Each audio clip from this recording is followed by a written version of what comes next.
আপোনালোকে যি খবৰটো লৈছে সেইটো কাৰণে ধন্যবাদ। আজি ৰাতি এনে 7টামান বজাত ৰাতিটো মানে কিবা মোৰ মামাই হয়, তেখেতৰ নামটো হ'ল পৰমেশ্বৰ বাস্কি আৰু কিবা মহিলাজনৰ হ'ল ৰাণী হাজদা, গাঁৱটো হ'ল জালাবস্তি।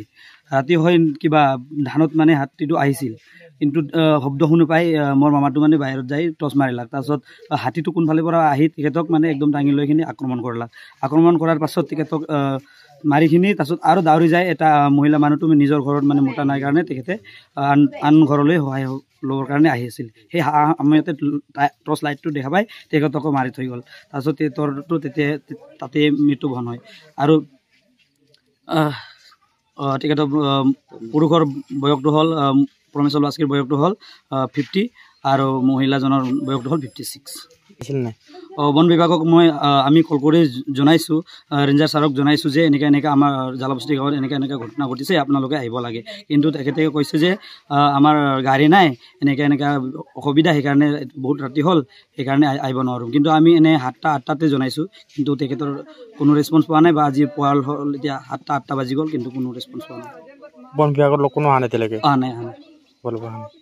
এতিয়া আহিছিলে হাতীটো আজি ৰাতিটো এটাই আছিল, কিন্তু আগতে বহুত আহিছিল আৰু বহুত উলুচুতুৰ কৰিছে, কিন্তু কোনো সহায় সহযোগিতা পোৱা নাই আমি।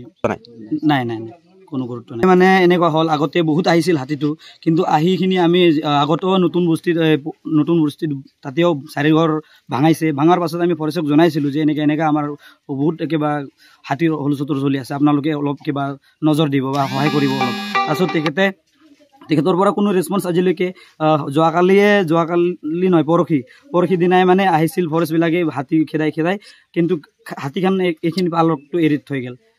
তাহাঁতৰ ডিউটি টাইমটো পাৰ হ'ল, তাহাঁতে গুচি যায় মানে। মোৰ নাম জালাবস্তি, এইটো চবনকাটা পোষ্ট অফিচত পৰে আৰু বাক্সা ডিষ্ট্ৰিক্ট।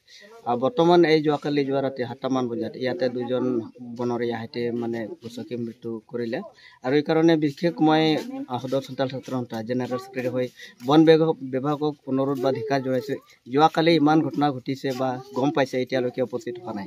এইটো মই সদৰ চোতাল ছাত্ৰ সন্থাৰ পৰা এখেতক ধিক্কাৰ জনাইছোঁ। কাৰণ এইখিনি সময়ত বন বিভাগে কি কাৰণত ফৰেষ্টাৰ হৈ আছে, কিয় মানে আমাৰ জনসাধাৰণক সুৰক্ষা দিব পৰা নাই।